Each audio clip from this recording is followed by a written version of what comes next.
Woke up about 1, couldn't go back to sleep because I was afraid I'd oversleep. Kitty was over there snoring like a whatever. We have 88 verses to go through today. I don't know if you noticed that or not, those of you that have read ahead. I did want to explain that it wasn't my decision. Bob Perry, a person I respect greatly as far as being a preacher, was the one that set this schedule up back when he and I were teaching the men's class. Which was very interesting, not having any women in the class at that time. So we have to go fast, and I will have to not miss some of it, but you can read if you choose to read it.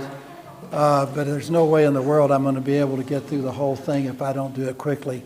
Did want to tell you, those of you that have significant others, if you ever have problems between the two of you and things just don't seem to be getting along, get in your car, get out on Interstate 20 or Highway 35 or any highway, and one of you drive while the other one is kind of relaxing, and then you can switch over. By the time you get through, if it's an hour or two, you will love each other because you will hate everybody else driving on the road. And that's what Kitty and I did last weekend, the reason we weren't here. And therefore, we're getting along great now. It does wear off, by the way, and you have to go do it again. So let me start by praying real quick. You can read the bulletin to know about people that need prayer, and let's get into this real quickly. And Julie, are you my timer? Oh, I can. I know you're capable of it, but are you my timer? Okay, thank you. Well, let's bow our heads, please. Father, once again, we thank you so much for giving us the health and the inclination to come here today and to join together as we study your word and as we praise you. And we're going through difficult times, as you well know. Some of us are facing things that we've never faced before as far as our country is concerned and as far as the people that we love that seem to be dying without ever making an affirmation of faith in the gospel of your Son. And I'm very frustrated with our country because I don't think we should be using dollar bills anymore because they say, "In God we trust," and we know that most people here don't do that. Not in this room, of course, I'm talking about. So for those of us that have made an affirmation of faith in the gospel of your Son, let us always remember that the most important person in our life is you. And let us concentrate on living our lives in a manner that pleases you. Pray for all of this in your Son's precious name. Amen. So I was able to listen to Caleb last week as far as I could while we were out. But I think the live stream stopped for some reason, and so I missed some of it. But what I understood, he was going down the same path that I am. Where we are, we know we have a guy who is not perfect by any stretch of the imagination. And as we study today's lesson, let's try to remember that one of the worst things we can do as believers is to be hypocritical. If we're trying to witness to somebody, which is what we're supposed to be doing, and we get behind a pulpit or we're acting at church like one way, and when we're not here, we're acting another way, it just gives people an excuse to say, "No, I'm not going to get involved in that." And so that's the one thing that I think we have to be very careful about. And so what we have with David, it isn't that David is perfect.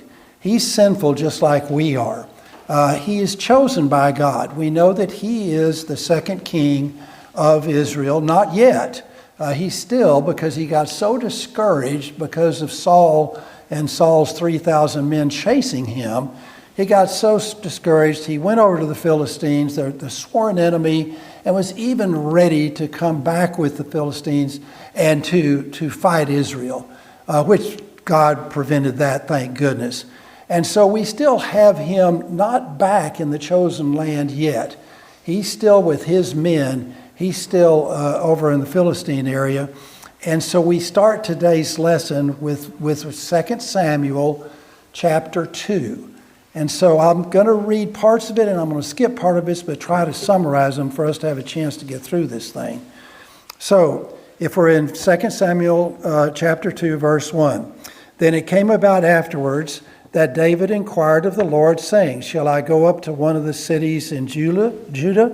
And the Lord said to him, "Go up." So David said, "Where shall I go up, And he, the Lord, said to Hebron.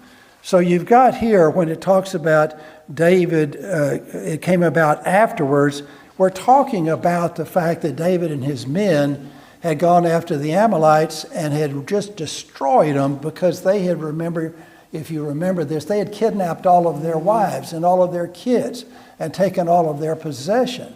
And that was the first time that David had inquired of God when it was, shall I go after him or not? Because there had been basically over a year that he was, from what we can tell, separated from God. There's no psalms that he prepared during that time. There's no indication in the Word that he ever inquired of God. In other words, David acted just like a lot of us, me particularly. I'm going to try to solve my problems myself. When it gets so bad that I just can't go any further, that seems to be when I'm running to God. And if I would just go before I spent all of that energy wasting my time, then things would have been better, whether God answered my prayers or not. So it's great to see that we're getting back into a situation to where David has reestablished his relationship with God in that he is asking for God's opinion or instructions or commandments before he goes out and does something. So he's saying, where do I go? I need to get back into the promised land. Where do I go? And God told him where to go, which was basically at that time the oldest city there was in the promised land. It was a trade center. It was the place to go. Now later, in fact, it was David's capital for a while, but later he decided that he wanted Jerusalem to be the capital, and we'll get into that as we get down the road. So when you come in here in 2 and 3, I'm going to summarize them real quickly because David took his 2 wives and all of his men took their wives. That's what 2 and 3 tells you. Now the thing to notice there is, well, wait a minute. David took his wives, plural. Well, that ain't right. And David is going to end up, not as bad as his son Solomon, but he's going to end up with wives, mistresses, concubines. He takes advantage of everything that the flesh can offer him. He still will have that sinful nature until the day he dies. Now, we have that same nature, but we have been deemed righteous in God's sight because of the sacrifice made by his son. So David and his group have gone now into the promised land. And if you look at 4, it comes in, here's where people, they're already there, come in. The men of Judah came and they anointed David king over the house of Judah. Okay, remember there's 12 tribes. This is one of them. And so they've come in there and they say to David, it was the men, and this is interesting. They anoint him as king, and then the first thing they say to him is, hey, guess who it was that went up and got Saul and Jonathan and brought them back? You remember Saul and his 3 of his sons died in a battle with the Philistines. They were mutilated, their heads were cut off, they were hung on the wall of the gates that opened the city. And these men from this town, which is, by the way, you might remember, Saul had just been anointed king when there was some people that came to this particular town and said, if you don't submit to us, we're going to gouge out your left eye. I think it was the left eye. And they send word to Saul, and Saul then, you might remember, cuts up oxen, sends, because there's 12 tribes in 12 parts, sends oxen parts out and said, if you don't come help me, help these people, your oxen are going to look like this. And so 300,000 people came, or men came, and they saved these people. Well, they never forgot this. This was many years ago. They never forgot what Saul did for them. So they risked their lives to go get him and his sons and take them and bury them. And so they tell David that, just after David is their king. And so David in 5 sends messengers to him, and he says, may you be blessed of the Lord because you have shown this kindness to Saul, your Lord, and have buried him. And then in 6 he says, now may the Lord show loving kindness and truth to you, and I also will show this goodness to you because you have done this thing. Now therefore, let your hands be strong and valiant. For Saul your Lord is dead, and also the house of Judah has anointed me king over them. So great thing. David is saying, hey, this is the relationship you're going to have with me. Everything seems to be going just great.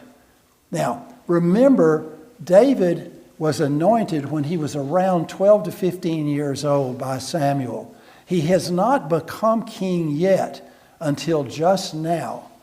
And he has been running from Saul for almost 15 years. Because when David really gets to be king, he's going to be 30 years old. And he's going to serve for 40 years and die at the age of 70. And so he has gone through this whole process. And that's something that all of us have to remember. Our schedule for what we want to accomplish in our lives isn't necessarily God's schedule.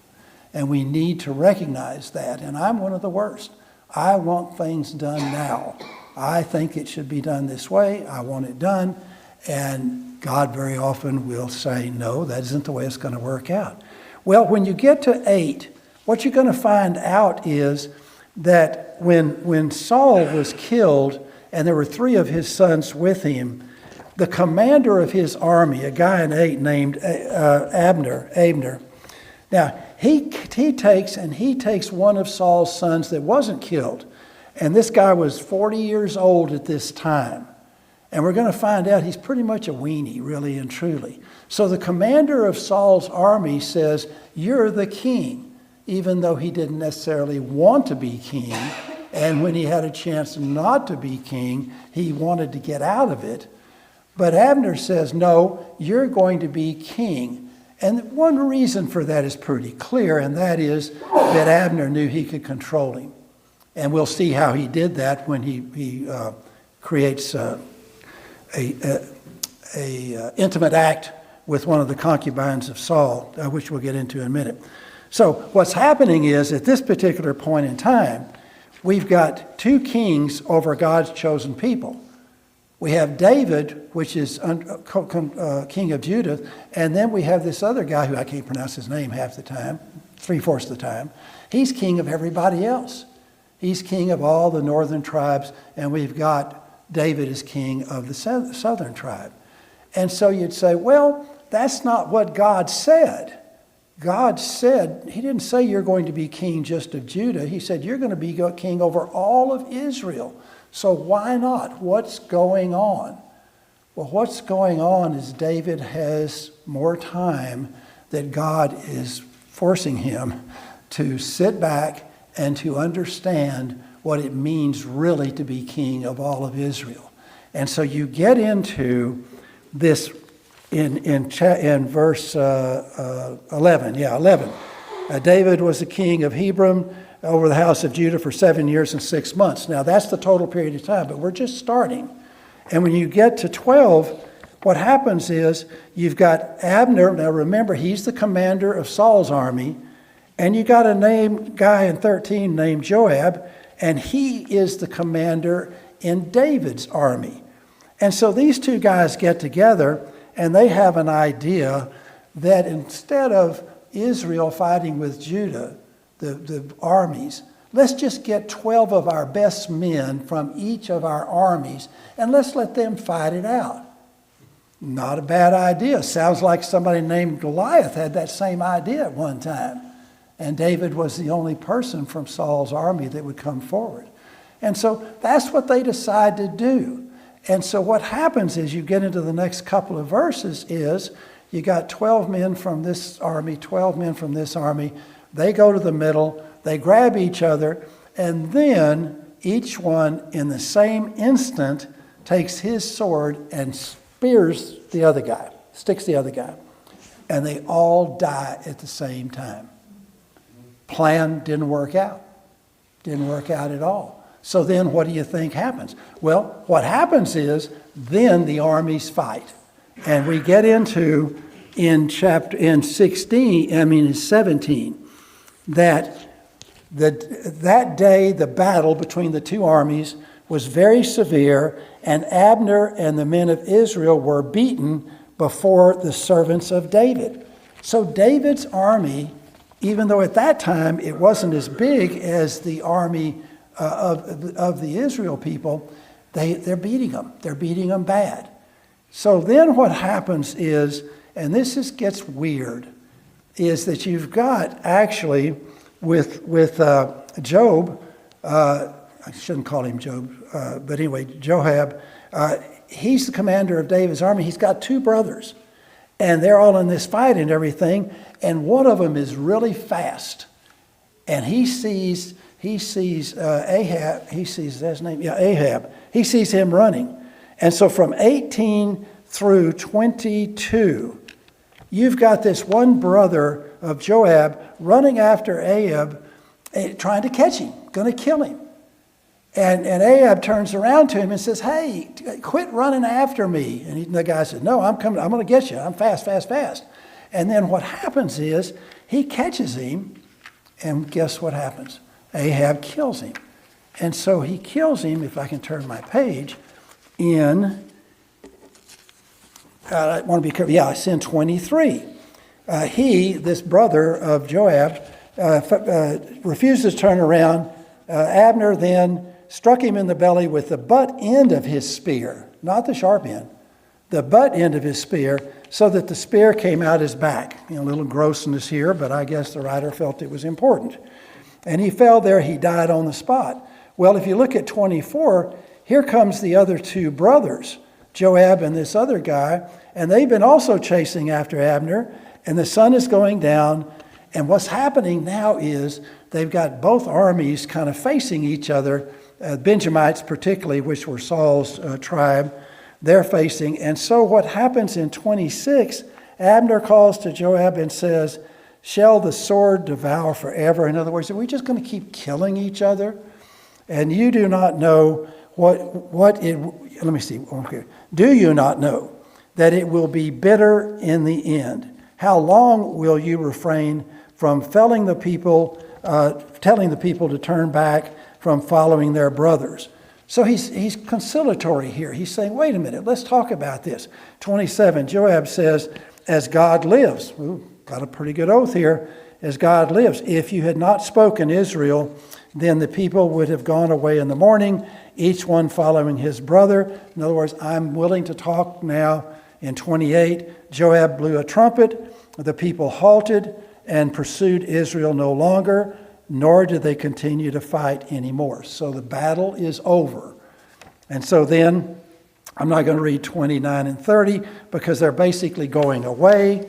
When you get to 31, it kind of gives you some more idea of what happened. "But the servants of David had struck down many of Benjamin and Abner's men. 360 men died." And it turned out somewhere else it says only 19 of David's men died. And so they've gone and they buried the brother and they did all of that. And that now takes care of that chapter in record time. We have 2 Samuel 3. And what happens here is that the civil war is still going on between Israel and Judah. And David is winning and winning and winning. And you can guess why David is winning. It's because God is on his side. So when you get to 1 in 2 Samuel 3, it says, "Now there was a long war between the house of Saul and the house of David," and talking about the men. And David grew steadily stronger, but the house of Saul grew weaker continually. So it's a long civil war, and one side is winning and winning and winning. And what do you think happens with the side that is losing? You would think they start thinking, we're not going to win this battle. What should we be doing? And so when you come in there, you see that what happens from 3 through 5, this is on, again, chapter 3 of 2 Samuel. What you have here is that you've got a bunch of people named that are somebody that I'm not even going to try to pronounce, but basically it's talking about 6 people that were born to David. 6 men that were actually, well, there's a woman I think in there too, born to David. Multiple wives, remember. David is acquiring more wives.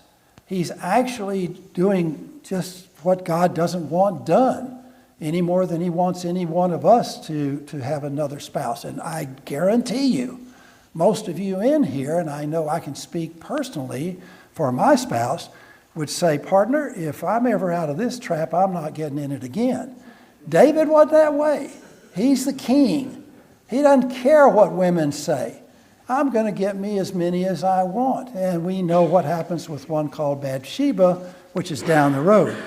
Now, you come in here, and here's where things start getting very interesting in 6. This is chapter 3, verse 6. It came about while there was war between the house of Saul and the house of David that Abner was making himself strong in the house of Saul. So what does that really mean? You got a king, which was one of Saul's sons, but remember, he's wimpy. And so you've got Abner, every time he can, he's getting more and more people, men, warriors particularly, to do what he wants them to do. And the king has less and less power.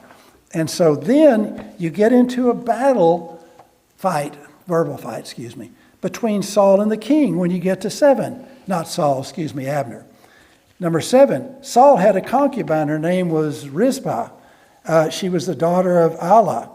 And also, and so the king, whose name I can't pronounce, says to Abner, "Why have you gone into my father's concubine?" And what he's talking about here, why'd you have sex with the concubine of my deceased dad, Saul? But the reason why he's asking that question is that in those days, when the king died, if another man came in and started bedding his wives or his concubines or whoever, it was showing that he felt it's just kind of like a bull in the pasture. I think I can take the old bull, or the old bull's dead, and I'm going to come in and show that I should take over. So we have, and this is where this son of Saul, that is now the king, showed a little bit of spine because he was saying, "Why did you do this?" And in 7-8, Abner became very angry. He becomes angry at the words of the king and says, "Am I a dog's head that belongs to Judah?" Which is the lowest thing you could be in those days. "Today I show kindness to the house of Saul your father, to his brothers and his friends, and I have not delivered you into the hands of David. And yet today you charged me with guilt concerning the woman."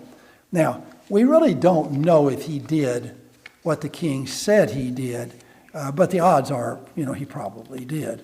And so we get then into, we got a confrontation here between Abner and the king of Israel. And and here's 9, this is still Abner.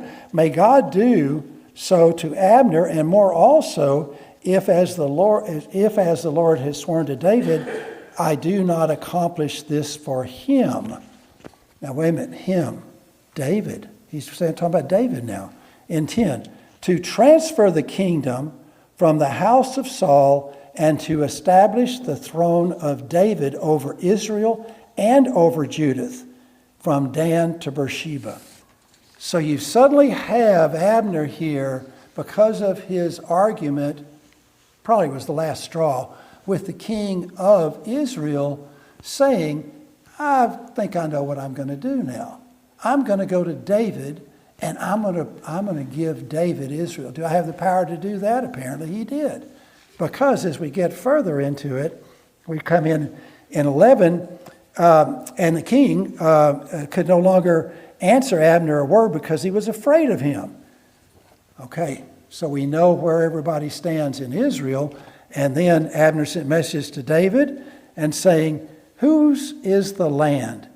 Make your covenant with me, and behold, my hand shall be with you to bring all Israel over to you." Here's the offer. Now, we know who the land really belonged to and still belongs to, and that's God. But what he's saying here is, I got 11 tribes. I've got a big army. You've been beating the tar out of us, but I've got a big army here that when we put it with yours, and you're now the king of everything, it's going to be hunky-dory. So when you then get to David's response, look at 12. David, he said, "Good, I will make a covenant with you."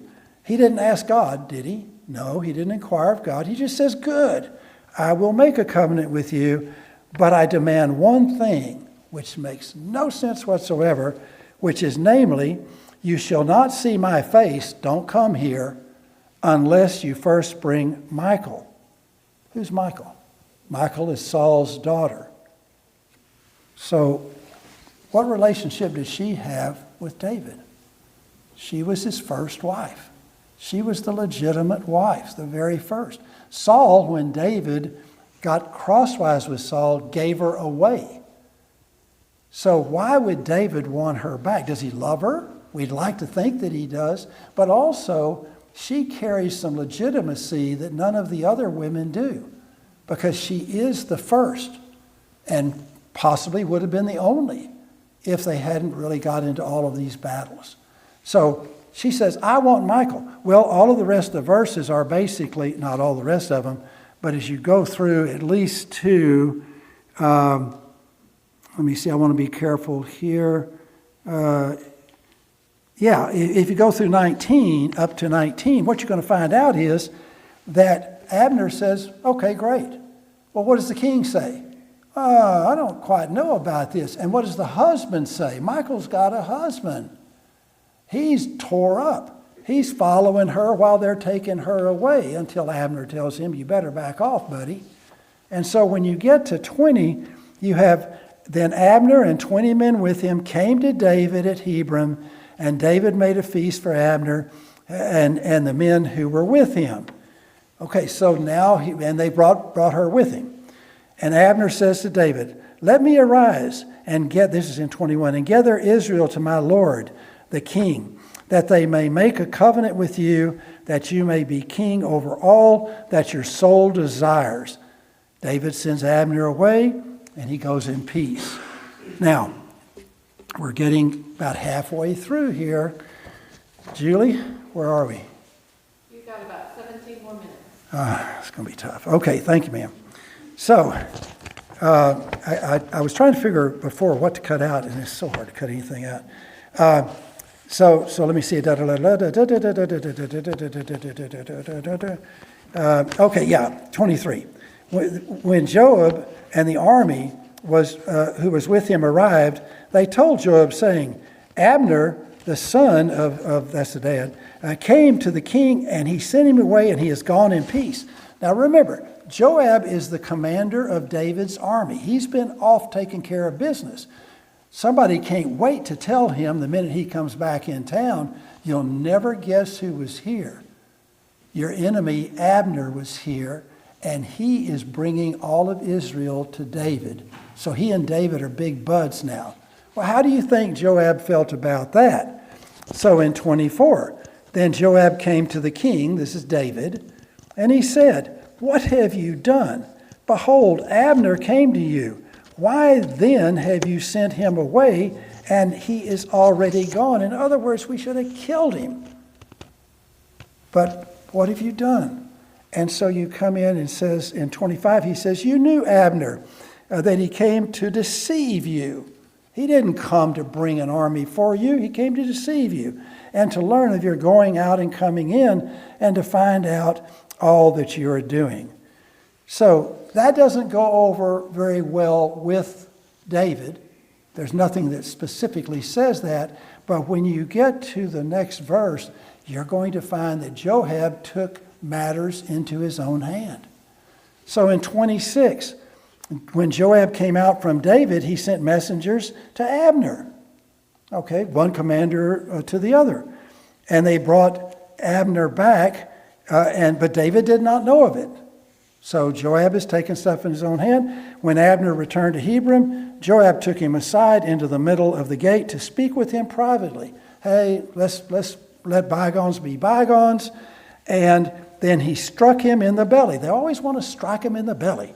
Struck him in the belly so that he died on account of the blood of, when you look at this name again, it becomes familiar, Ashel. That was the brother of Joab who had run after Abner, and Abner had killed him.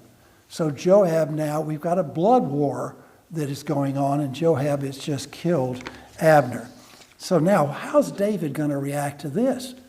Because David had plans, weren't God's plans necessarily. He never inquired of God concerning concerning Abner, but he had plans. And so here's what happens. 28. When David heard of it, he said, I and my kingdom are innocent before the Lord forever of the blood of Abner, the son of Ner. So he's saying, I didn't have anything to do with this. Sounds like David's turned into a good politician. I don't know what's going on with these people that are supposed to be doing what I tell them, but they're going out and doing what they want to do. So he's professing innocence because he knows that this settlement, this joinder together of Israel and Judah, that wasn't because of the king of Israel. That was because of Abner. And now he's dead, and the commander of David's army killed him. So this marriage of all of these Israelites is getting ready to blow apart. So David comes in, and what he then does, he says in 29, may it, in other words, the responsibility, fall on the head of Joab. So he's not even trying to cover for Joab. He's just saying he's responsible for it and fall on him. And all of his father's house is basically making a curse against him. And may there not fail from me the house of Joab, and may there not fail from the house of Joab, who has a discharge on who is a leper, which is horrible, or who takes hold of a distaff, or who fails by his sword, or who lacks bread. So he's basically saying, Joab, you and everybody that ever comes after you is cursed. May all of these are horrible things that you wouldn't want on your worst enemy. May all of this happen. And so then you have in 30, Joab and his brother, his living brother, who killed Abner. They had killed him because of their brother he had killed the brother. So then you get into here. Now, what more does David do? When you get to 31 through 39, David puts on a heck of a funeral for Abner. So David is mourning as if Abner was the king of Judah. In other words, he is going past just saying, I'm innocent. He's going to show that he really is innocent, and he's going to make Joab join him. And so he basically, from 31 through 39, they go into all of this business about mourning for Abner. And then, and they say, I want to be careful. Yeah, that's okay. That's good. Let's go in 35. Then all of the people came to pursue David to eat bread. This is at the funeral now. And David vowed, saying, may God do so to me, and more also, if I taste bread or anything else before the sun goes down. So he's basically saying that I'm so broke up over this, I'm going to fast. And the people are saying, you need to take care of your health. You need to get your vitamins or whatever it is that bread provides for you. Now, it's 36. All the people took note of it, and it pleased them. So he said the right thing. David has done everything right to keep all of Israel and Judah pleased. And so in 37, all of the people, and talking about both Israel and Judah, understood that day that it had not been the will of the king for Abner to be killed.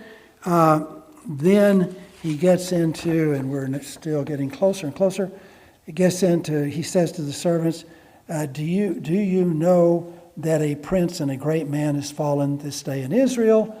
And I am weak today, David saying this, though anointed king, and these men, the sons of so-and-so, are too difficult for me. Talking about Joab and his brother.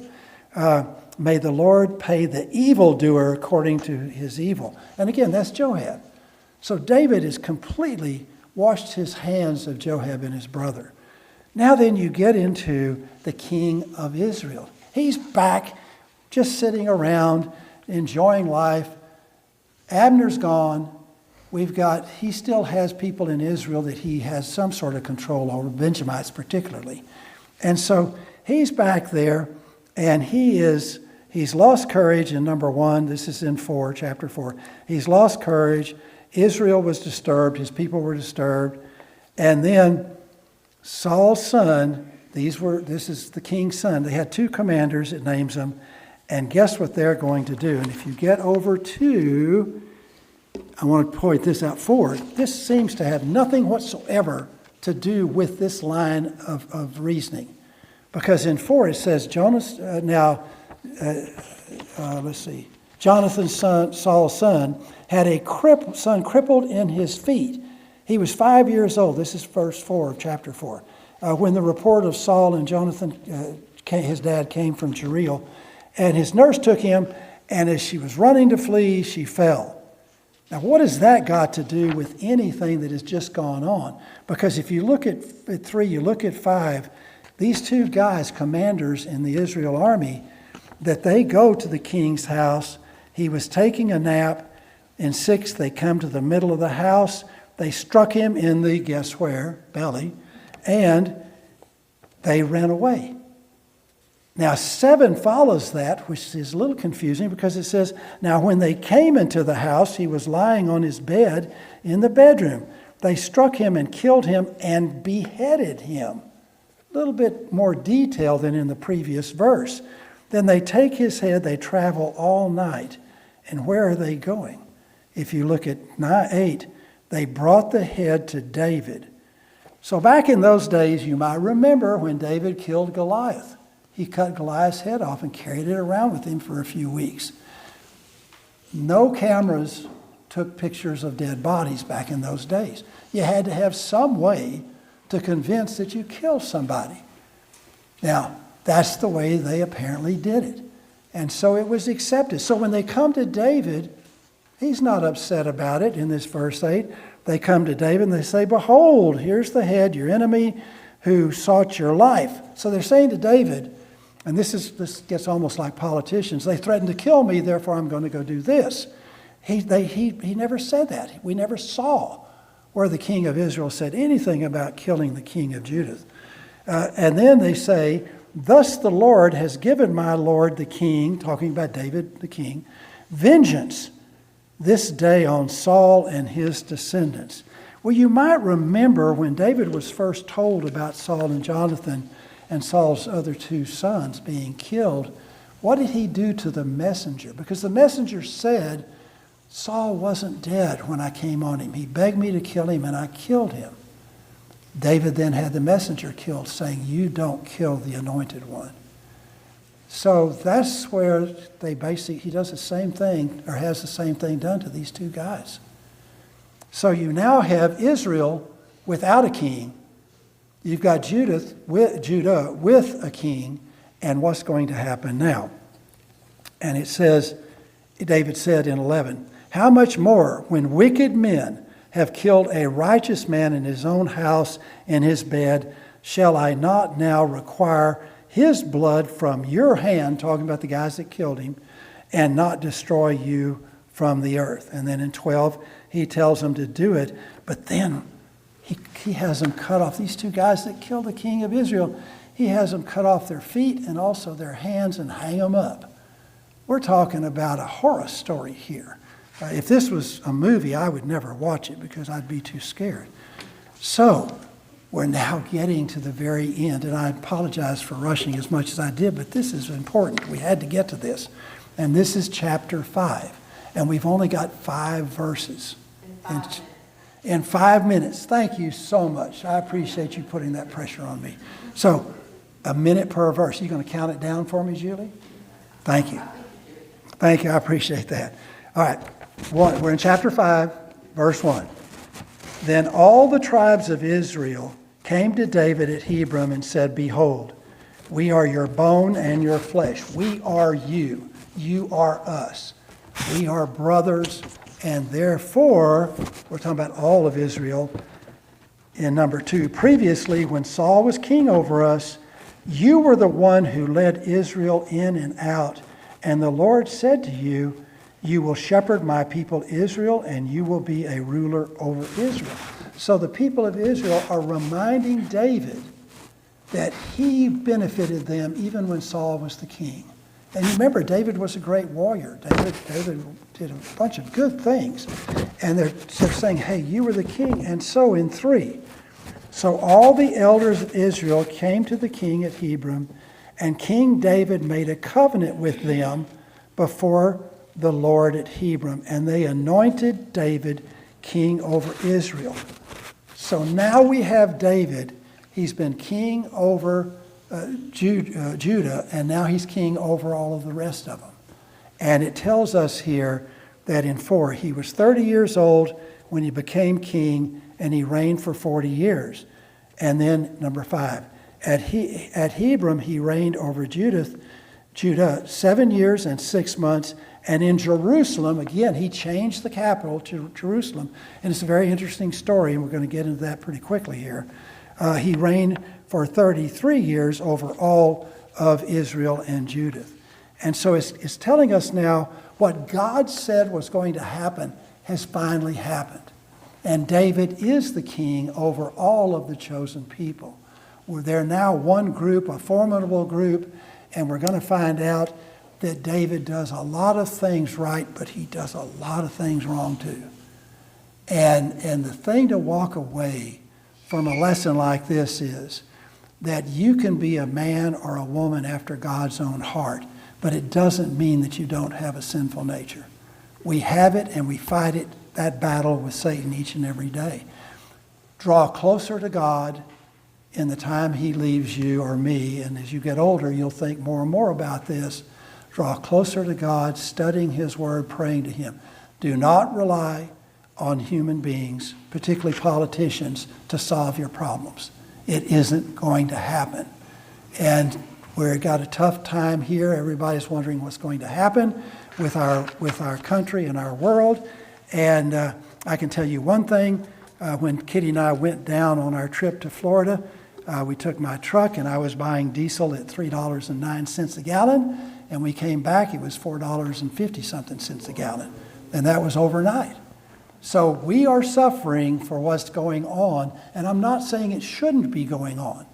But I'm just saying we have people that have never fought in a war that are making decisions for us in Washington. And I don't want to get political, but rely on God. Have the relationship with God.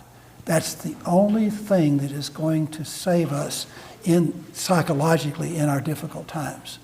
So hang in there. Keep coming to church. Listen to people that know what they're talking about, like Kenny, and hang in there with us. How are we doing, Julie? Can I pray to close us? Okay, I'm going to pray to close us. So thank you.